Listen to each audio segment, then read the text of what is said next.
Hello, everyone. Thank you for joining us today for our first virtual speaker series of the fall semester. I'm delighted to welcome you back to our speaker series with a LinkedIn workshop presented by our renowned Career Center. Today, I have the great pleasure of introducing our presenter and FSU alumni, Leslie Milley. Leslie joined the FSU Career Center in 2013 as Associate Director. Leslie assists in the administration of FSU's centralized comprehensive career services, particularly in the areas of marketing, technology, outreach, assessment, Guarded and Gold Scholar Society program, and the Career Center's e-portfolio system. Leslie received her Bachelor's of Science in Communication and her Master of Science in Higher Education Administration, both from Florida State University. Today, Leslie will offer insight about LinkedIn, how to enhance your profile, expand and leverage your network, and use the platform to the fullest. Good evening, everyone. Thank you for the introduction. I'm excited to talk to you about LinkedIn and how you can use it a little bit more effectively. I will go through the presentation, and throughout we actually do have some poll questions, so get ready to answer those. And then at the end of the presentation, I will have time for a few questions. So if you think of something that you would like to have clarified, then please don't hesitate to ask at the end of the presentation. I'm going to go ahead and share my screen now.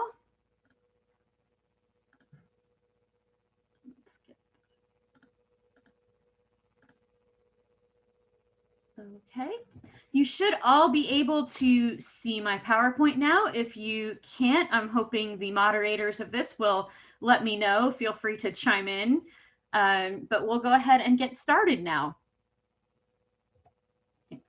So what is LinkedIn? So LinkedIn is a business-oriented social networking service. So for those of you who are used to Facebook, or you're used to, TikTok, or you're used to Snapchat or things like that, this is your more professional social networking presence.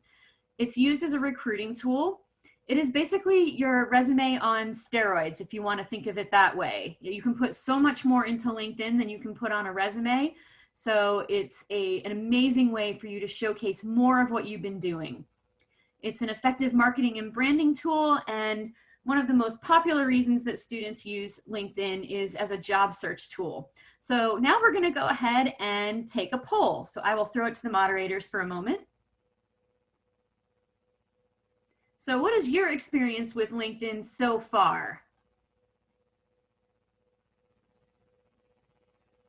And we'll give it a few seconds for everybody to chime in.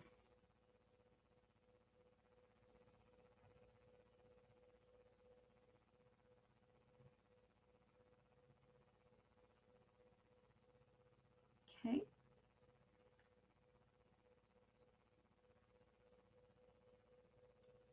Okay, so the majority are using LinkedIn primarily to search for jobs and internships or other opportunities. It looks good because nobody on here said that they don't have LinkedIn or have never used a profile. So everybody on here has had some type of experience with LinkedIn. So hopefully you will learn a little bit more from this presentation, be able to add to what you are already doing. Okay. So why use LinkedIn? We kind of covered that with the poll. You can use LinkedIn to learn about industry trends, to follow industry experts, if you want to learn a little bit more about an industry, to connect with alumni of Florida State University. This is a really awesome tool that if you're not using it, then I will go through in this PowerPoint, in this presentation, how you can do that. You can join groups related to your interests or companies that you want to learn more about, because that'll make you a more effective conversationalist in an interview. Use it to search for jobs, obviously. Just know that employers and recruiters are using LinkedIn. They are looking for you on this platform. So, some definitions for those of you who aren't using this platform frequently. So your first degree connections are people who are on LinkedIn who you know personally, who you are connected with directly. And from your first degree connections, that's how you might see secondary connections. So that's where LinkedIn will suggest people that you might know, and those are connections that your connections have. So you can ask your first degree connections to perhaps introduce you to your second degree connections. And then of course, third degree connections are connections from your second degree connections. So I don't know if you have ever heard the 6 degrees of separation or 6 degrees of Kevin Bacon, but it says basically that everybody is connected to somebody in some way through 6 different steps. And so LinkedIn kind of helps you figure that out. Your profile page, of course, is your personal page that you have on LinkedIn where you put everything. Recommendations. So recommendations are something that you'll want to add to as you grow your LinkedIn profile. It is ways for people to write short testimonials about your skills that they know. So not necessarily just business and professional skills, but those transferable skills that employers and graduate schools really value. It's a lot easier to have these on LinkedIn rather than carry around a recommendation letter all the time. And then, of course, introductions are when somebody introduces 2 people who weren't originally connected, and that's a way that you can build your network. So we'll go ahead and start with the profile. This is your main forward-facing thing. So on your profile, there's going to be several areas, and we're going to go through each one of these areas through the PowerPoint. But you'll of course, have your photo. You want your photo to be something that looks professional. You want it to be kind of like a headshot, like we all see on Zoom. We do not recommend taking a selfie. So if you have a friend or somebody who can take that photo of you against a blank wall of some kind, that's usually the most effective photo. Then you'll have a summary. You'll talk about your experience. It's very similar to what you would put on a resume. Your education, volunteer experience and causes, skills and endorsements, so ways that people can endorse you for those skills they think you have, the recommendations that I just touched on, and then there's some other sections that we'll go over as well. So we'll start with your photo and headline. Here are a couple of very prominent people that are associated and affiliated with the FSU Alumni Association. And so you can see that they have a little bit different approach to how their photo and their headline look. So Dazzy chooses to have hers as just the standard LinkedIn default banner on her profile, and Sam has Dodd Hall Workmeister Reading Room as his. He likes all that stained glass. So you can choose to upload a photo of your choosing if you want a banner like that, or you can choose to still have just the standard LinkedIn banner. And so you can see that their headline indicates what they do, what company they're at. If you're a student or if you're a student leader, you might actually put your student leader title in there, indicates where you're currently residing and how many connections you have. So this is the first thing that people will see. Okay. So here's some examples of some summary statements of people who have graduated and who are out there, in the world. They have things on LinkedIn. So you might not necessarily have something that is completely focused on the professional world yet. You may want to focus about in your summary statement things that you have done both in and outside of the classroom that are preparing you for the type of career or next step that you want. So you may mention that you are a media communications major, for instance, who is gaining experience to transition to the world of sports broadcasting or something. Whatever your goals are, you indicate that in your summary statement. Then we move on to the experience section. And the experience section is modeled very much after what you would put on a general resume.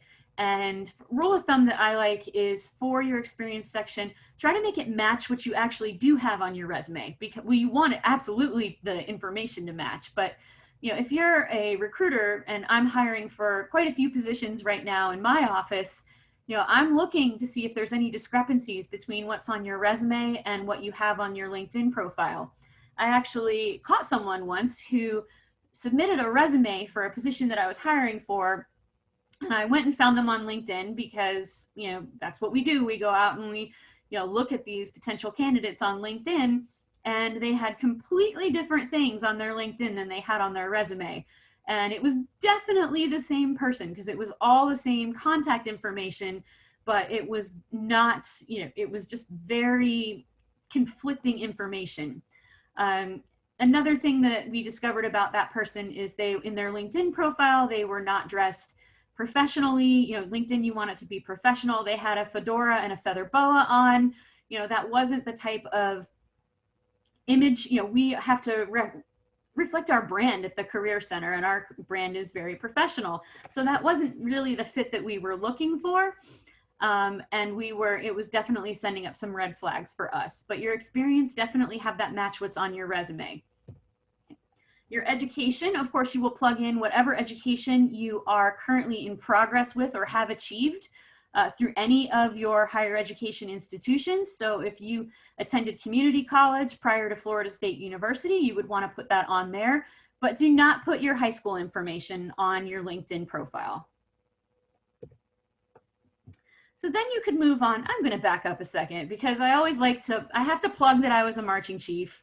So you can see under my bachelor's degree information, this is me, by the way, on this page. You can plug in activities and societies. So Student Alumni Association might be something that you would include in that education section under activities and societies.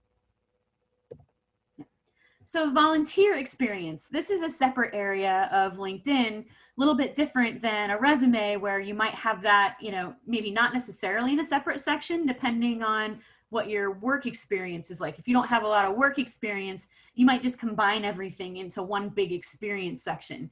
But for LinkedIn, it does give you an opportunity to include volunteer experience. So if you have been volunteering with an agency or with a student organization, you would want to put that in this section. Then there's the skills and endorsements section. And so what LinkedIn does is it's looking at everything that you've put in your experience section, your volunteers and causes section. It's looking at the different statements that you've made, whether you write them in paragraph form or bulleted form, and it's pulling out keywords. And then what it does is when somebody comes and looks at your profile, it will ask them a question. Would you endorse Leslie Milley for public speaking or career services or something along that line? And then that person might click yes. And so if that person clicks yes, then it shows up as a skill or endorsement on your LinkedIn. Then what happens is more and more people see that and they start rating you with that. So this person's skills and endorsements section, they're very heavy in policy analysis, and their connections also believe they're heavy in policy analysis, so they're being endorsed for that particular skill. Then there's the recommendations section, and I really firmly believe it's okay to reach out to people who you've worked very closely with who are also on LinkedIn, whether it's somebody who you have worked for, whether it's somebody you have supervised or mentored, whether it's a mentor that you have, then ask them for a recommendation and ask them to write about what they think your strengths are, because a lot of different people might see you as having a lot of different strengths. So I have 2 supervisees who have actually talked about my management skills, my leadership skills, but then I have others on there who I've worked with by relation of that I have been managing boards for a long time. And so they would talk about my board relations skills, alumni relations skills, things along those lines. So different people can provide different perspectives of the skills that you have. Then there's some other sections within LinkedIn that you can add. These are, of course, optional sections, and you can do it as they're relevant to you. So they're not required. You don't have to put everything on there, but it's a way for you to continue to showcase. So you can list courses that show off your skills and interests that are most relevant to your current or desired profession. So you don't necessarily want to put every single course that you've taken for your major at Florida State, but perhaps there's a particular engineering course or a music course or something along those lines that really showcases what you want to do and you want to highlight that you have that expertise. You can also include actual certifications. So perhaps you're going into the teaching or the coaching field and you have first aid training, CPR, you have stop the bleed training. Maybe you want to indicate that you have some type of first aid or safety training, or that you have a certificate to teach in the state of Florida. Or if you're going to work in the field of marine biology, you may want to indicate that you are scuba certified. So any type of actual certification that you have, I would encourage you to put it in this LinkedIn area. Of course, honors and awards that you've received. Many students we know Florida State University students are high achieving students, and you're getting awards and you're getting honors. So definitely show that off in LinkedIn. If you are doing any type of publication, so if you're working with a professor and you've written articles or research, or maybe you have a blog or you write for an online magazine, or maybe you even write for a physical magazine or the newspaper, you can include that on there as well if you've been published in some format. And there's a wealth of other categories on there as well, such as if you're bilingual, trilingual, whatever, you can have as many languages as you want on there, other organizations you're involved with, projects you've worked on. You can just really sell yourself in that section. Here's an example of a couple of those sections that I talked about. You have an accomplishments section, so there's some certifications. This person is bilingual. They've had some publications. And then what you'll also see is there's an interests section as well. So interests is where you're following different groups on LinkedIn.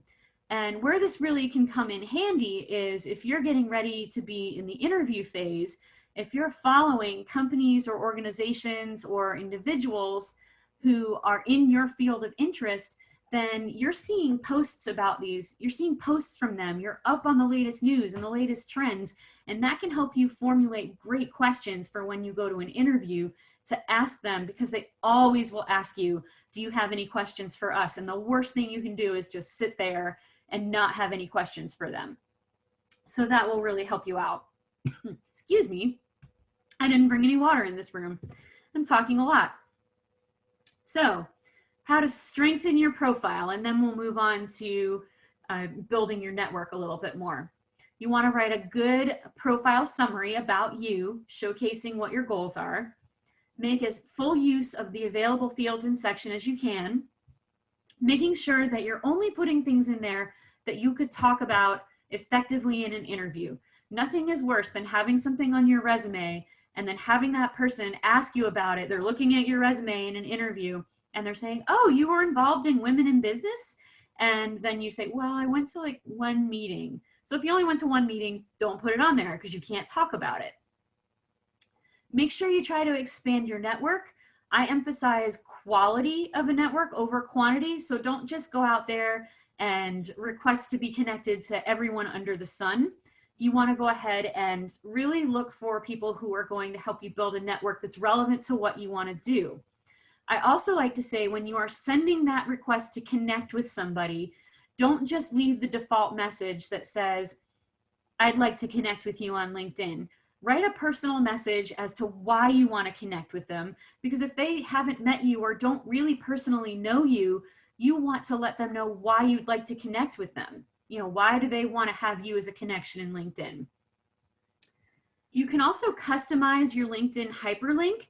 So this is great for when you want to put a hyperlink to your LinkedIn profile at the top of your resume under your contact information, because then it makes it easier for employers to go in and take a look at, or recruiters or anybody to go in and take a look at your LinkedIn if your resume, because your resume, like we said, you can't put everything on a resume.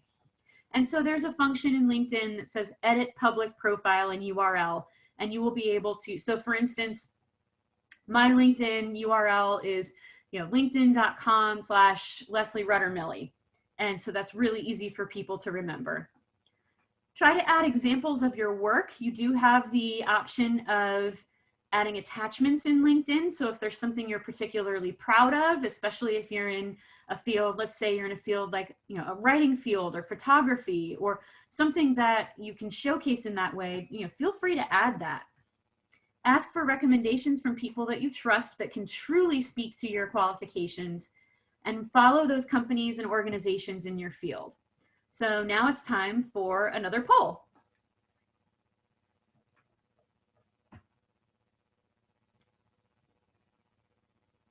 Okay, so what occupation do you aspire to work in?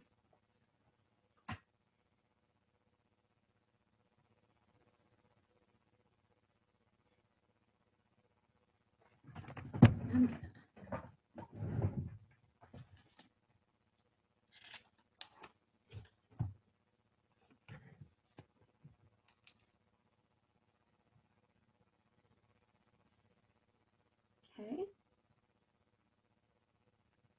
So who do we have out there? Oh, at the end of this, when everybody can like chat and unmute, I'd love to see what what everybody's doing out there. So we've got some business development, some education, finance, media and communication, and then there's a whole slew of other out there. So at the end of this, it'll be great to see what everybody's aspiring to do. Okay. So now we'll get into the alumni search tool. This is something I hope that you'll be very excited about, especially since we are part of the Alumni Association, Student Alumni Association. You're gonna love this. So you will see in LinkedIn that you can type your university into the search box. So when you're in LinkedIn, you go in the search box, and then you go to click on Alumni, which is in the menu bar on the left-hand side of the screen. And I'll have some screenshots coming up next.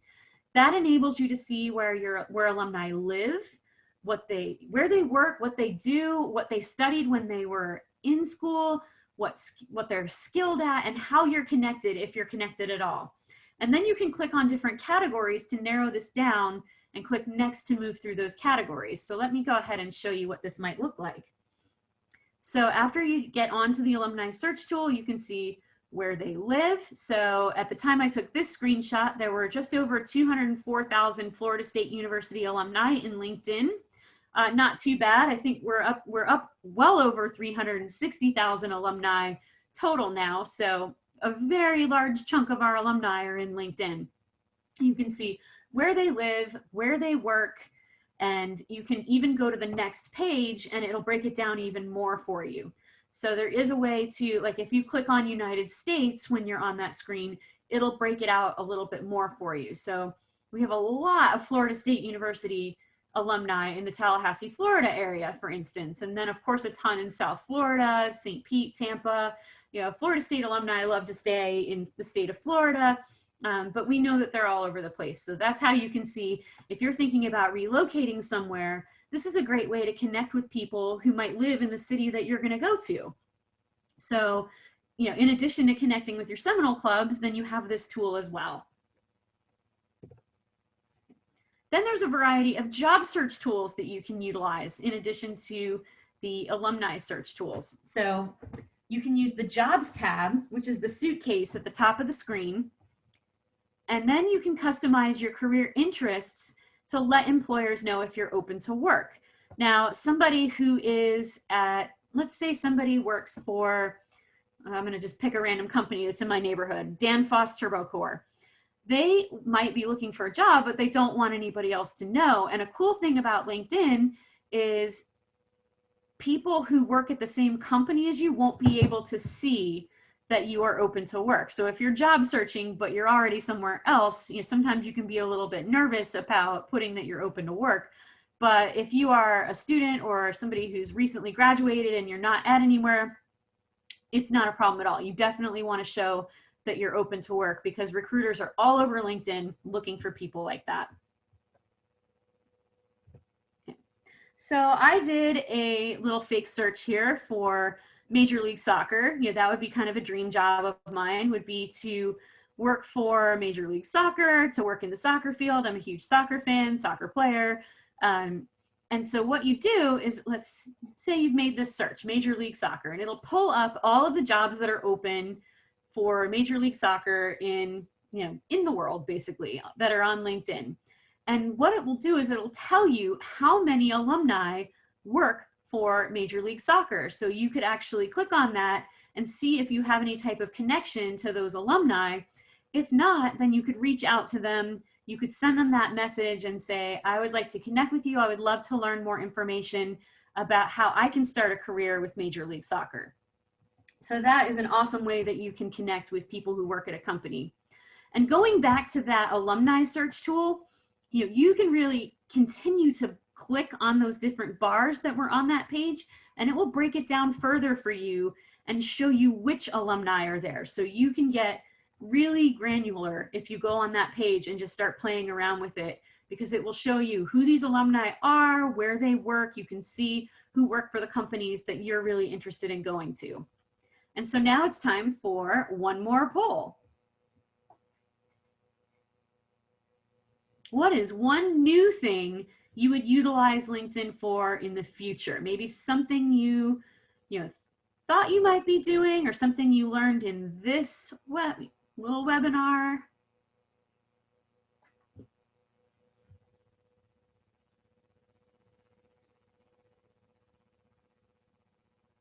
Give everybody a minute or so to get their votes in.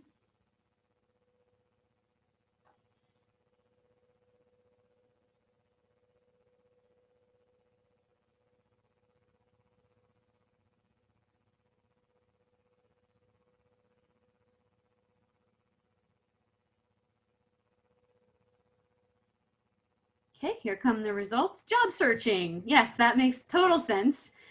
Building your personal brand. We have a couple people who are going to grow their network.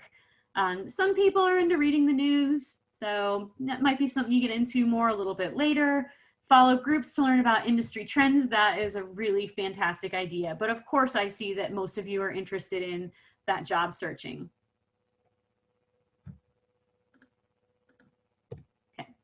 So some helpful tips as you start to beef up your profiles. You want to make sure that it's complete. LinkedIn will actually give you hints and tell you areas where you can continue to add to it so that you have a strong profile. So it will give you that information.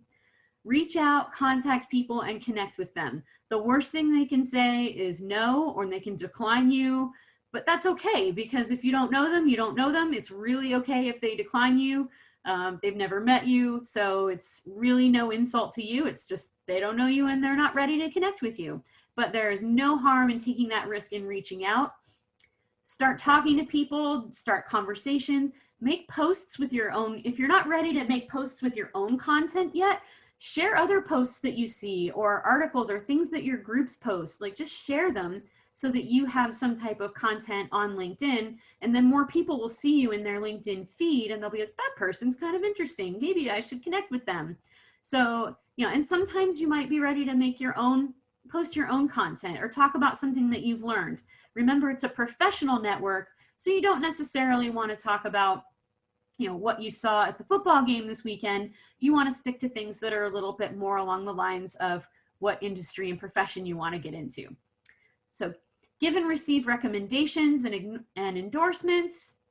Use LinkedIn groups, so follow those groups. Like I mentioned, try to produce engaging content on your own. If you're part of a student organization, I know that some student organizations actually do have a LinkedIn group, so you can boost your organization's profile if that's something that you want to do.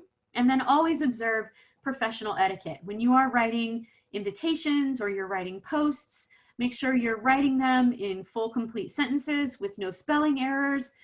Don't abbreviate text like you would in a text message. This is, as if you're writing a professional reach out in person or through email or something. You don't want it to come off as being too informal. So before I switch us back over to the chat, and I believe, if I'm not mistaken, that the hosts can open up the chat so I can answer some questions, you can connect with the Career Center. We have everything that we're doing right now is available virtually. So 6 months ago, when we had to pivot to online, all of our services, programs, resources, career fairs, advising, resume critiques, everything is virtual. We're doing it through Zoom. So we are right there for you. And then additionally, we are extremely active on social media. So Facebook, Twitter, LinkedIn, of course, Instagram. We are very active right now because next week is our career fair week. So we have our virtual STEM and internship fair. And in addition to that, we have the Seminole Futures All Majors Career and Internship Fair. And our STEM fair, I believe we're already up to 108 employers, and Seminole Futures has just passed 100 employers who want to recruit and hire our students for internships and full-time opportunities. And even if you're not searching for an opportunity right now, it doesn't hurt to go in and just talk with employers or companies that you might be interested in, and just have a conversation with them. Find out what they're looking for, so that when it is time for you to apply for something at that company, you've already done everything they're looking for. And you've learned how to navigate a virtual career fair, and you've learned how to work out some nerves. So I highly recommend that you check out our Career Center website, register in advance for these career fairs that are happening next week, and just give it a go that way. Okay, so I am going to stop sharing. Thank you, Leslie. So right now, this is the time for questions. So if anybody has any questions to ask Leslie, please use our Q&A feature in the Zoom. That's by download the Q&A feature. Please use it to ask any questions.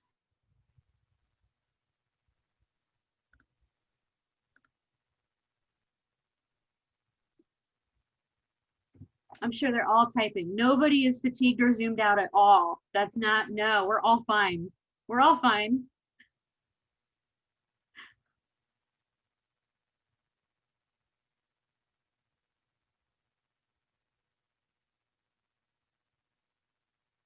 Okay, I mean, we can give it another minute. Okay, there is one question. Okay, there are some questions pouring in. So the first question the first question is, should we include a traditional resume on our LinkedIn profiles for recruiters to download? Yes, so that is a wonderful idea. When you do that, make sure that you save your resume as a PDF format instead of a Word document, because the PDF format, the formatting won't get messed up when you do that. And so that's actually something that I have on mine as well. So I highly encourage you, go ahead and upload that traditional resume, because that's a whole lot easier for them to print out and share with others if they need to. So it doesn't hurt to have all your bases covered that way. Thank you. One question that I have is, out of all of LinkedIn, there's a lot of different categories for LinkedIn. So I guess my question is, what categories on LinkedIn do you feel are the most important when it comes to when recruiters, because I know recruiters look at LinkedIn all the time. What do you feel like recruiters look at the most when it comes to all the categories? They're looking at that experience section first and foremost, and they're looking at your summary statement. So they're looking at that summary, that about me, what are your goals, what are your interests.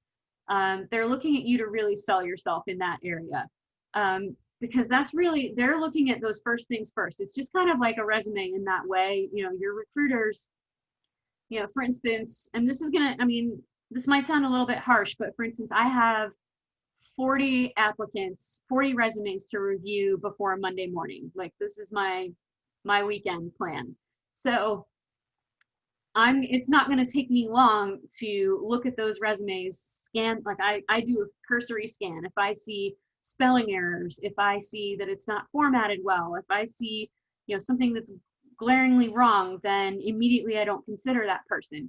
And so that can be kind of the same thing on LinkedIn. So that's why you want to make sure what they see when they first land on your profile is the most important stuff. So professional looking headshot, a good headline, a good summary statement, you know, well-crafted experience. And then, you know, they'll start, if they're really interested in what you put there, then they'll start diving down into the other sections. So really focus on that experience section first and foremost to make it interesting.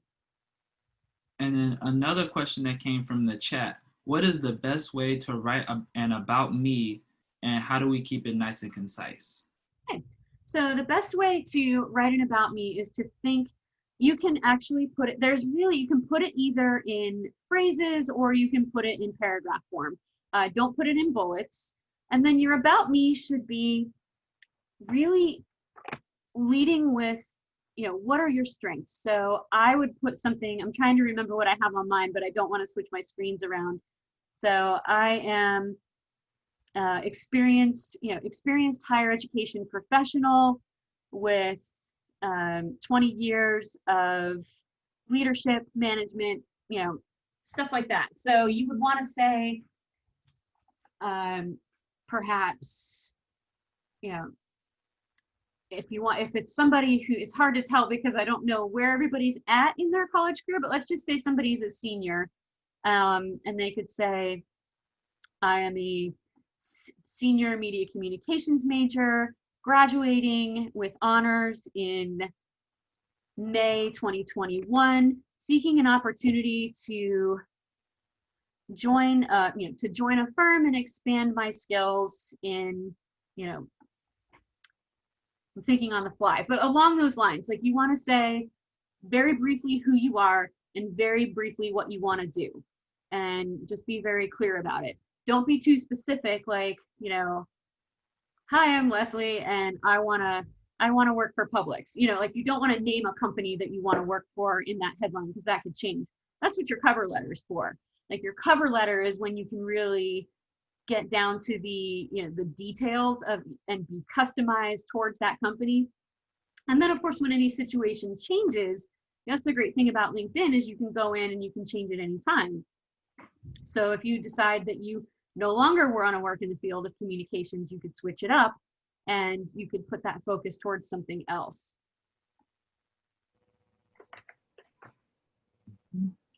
Okay. Is there any other questions? Okay. Well, that was awesome, Leslie. Thank you. Thank you again, Leslie, for taking this time to share expertise with our students. Thank you all for joining us today and being connected with the Student Alumni Association. We hope you will continue to engage and connect through our virtual programs this fall. All of our upcoming virtual opportunities can be found on the calendar of events page on our website. Go Noles!